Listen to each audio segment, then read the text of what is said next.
I'm Nicholas Bernetti, and I'll be covering the ANOVA table.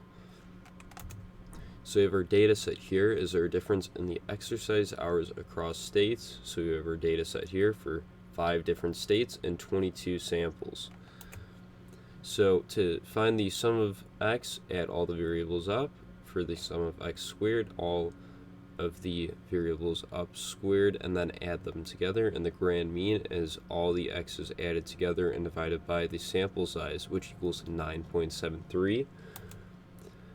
So then we get the Michigan sum of squares error by doing the sum of x squared minus the sum of x squared divided by sample size. We get 2 for Michigan, 9 for New York, 18 for Illinois, 62.8 for Pennsylvania, 52.83 for Ohio, and adding together will be 144.63.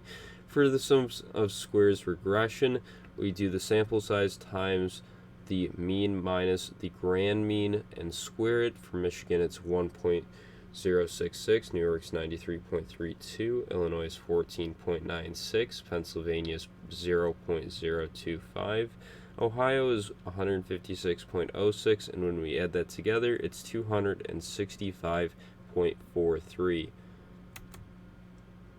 Now for the degrees of freedom, there is 5 groups. We subtract 1 and we get 4 for the degrees of freedom treatment. For the DF error, we get the sample size minus the number of groups. So there's 22 in the sample and minus 5 groups, and we get 17 for the degrees of freedom error.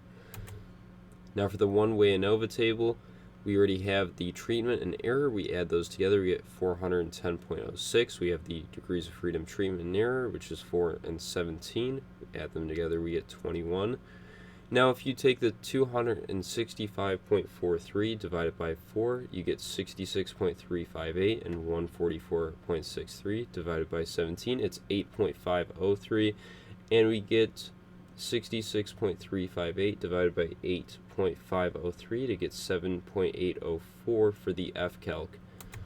Now for the hypothesis, the null is going to be mu Michigan equaling mu New York, and so on, and for the alternative, it's at least 1 not equal. So we get an alpha of 0.05, and go to the F table, 4 down and 4 across and 17 down, we get 2.958. We have this displayed here. For the decision, we will be rejecting it because the calculated is bigger than the critical, and the conclusion is the average number of hours of exercise are not the same across the states, and for the XL it's 7.804 following the treatment, and the error for the degrees of freedom.